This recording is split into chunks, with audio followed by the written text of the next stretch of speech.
ದಂಡಿನ ಮಾರಮ್ಮ ದೇವಿಯ ದನಗಳ ಜಾತ್ರೆಯಲ್ಲಿ ಲಕ್ಷಾಂತರ ರೂಪಾಯಿ ವ್ಯವಹಾರ. ಮಧುಗಿರಿ ಪಟ್ಟಣದ ಪ್ರಸಿದ್ಧ ದಂಡಿನ ಮಾರಮ್ಮದೇವಿ ಜಾತ್ರೆಯ ಅಂಗವಾಗಿ ನಡೆಯುತ್ತಿರುವ ದನಗಳ ಜಾತ್ರೆಯಲ್ಲಿ ಸಾವಿರಾರು ಹಳ್ಳಿಕಾರ್ ತಳಿಯ ಭಾಗಿಯಾಗಿ ಜಾತ್ರೆಗೆ ಮೆರಗು ಬಂದಿದೆ. ಸಾವಿರಾರು ರೈತರು, ವ್ಯಾಪಾರಿಗಳು ಭಾಗವಹಿಸಿ ಜಾತ್ರೆಗೆ ವಿಶೇಷ ಮೆರಗು ನೀಡಿದರು. ಬೆಳಿಗ್ಗೆಯಿಂದಲೇ ಜಾತ್ರೆ ಮೈದಾನದಲ್ಲಿ ದನಗಳ ಸಾಲುಗಳು ಕಾಣಿಸಿಕೊಂಡು ಜನಸಂದಣಿ ಉಕ್ಕಿ ಹರಿಯಿತು. ಜಾತ್ರೆಯ ಸ್ಥಳದಲ್ಲಿ ವಿವಿಧ ಜಾತಿಯ ಹಸುಗಳನ್ನು ಕಟ್ಟಿಕೊಂಡು ಖರೀದಿ ಮಾರಾಟ ಜೋರಾಗಿ ನಡೆಯಿತು. ರೈತರು ದನಗಳ ಮೈಕಟ್ಟು, ತೂಕ, ಕೊಂಬು, ಆರೋಗ್ಯ ಸ್ಥಿತಿ ಹಾಗೂ ಉತ್ಪಾದನಾ ಸಾಮರ್ಥ್ಯವನ್ನು ಪರಿಶೀಲಿಸಿ ಬೆಲೆ ನಿಗದಿ ಮಾಡಿದರು.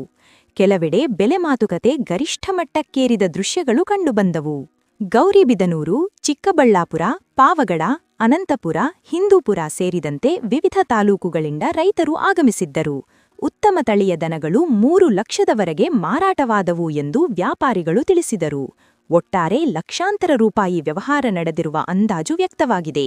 ಶಾಸಕ ಕೆಎನ್ ರಾಜಣ್ಣ ಅವರು ಜಾತ್ರೆ ಕಲಿಯುವ ಮುನ್ನವೇ ಅಧಿಕಾರಿಗಳಿಗೆ ಸೂಚನೆ ನೀಡಿದ್ದರಿಂದ ಅಧಿಕಾರಿಗಳು ಮೂಲಭೂತ ಸೌಕರ್ಯಕ್ಕೆ ಹೆಚ್ಚಿನ ಆದ್ಯತೆ ನೀಡಿದ್ದಾರೆ ಹಾಗೂ ಶಾಸಕ ಕೆಎನ್ ರಾಜಣ್ಣ ಹಾಗೂ ವಿಧಾನ ಪರಿಷತ್ ಸದಸ್ಯ ರಾಜೇಂದ್ರ ರಾಜಣ್ಣ ಗೋಪಾಲಕರಿಗೆ ಊಟದ ವ್ಯವಸ್ಥೆ ಮಾಡಿಸಿದ್ದಾರೆ ಎಂದು ರೈತ ರಂಗನಾಥಪ್ಪ ತಿಳಿಸಿದರು.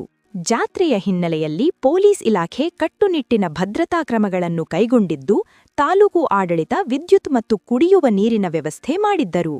ಪಶು ಇಲಾಖೆ ವತಿಯಿಂದ ಆಸ್ಪತ್ರೆ ತೆರೆದು ಚಿಕಿತ್ಸಾ ಸೌಲಭ್ಯಗಳನ್ನು ನೀಡುತ್ತಿದ್ದರು.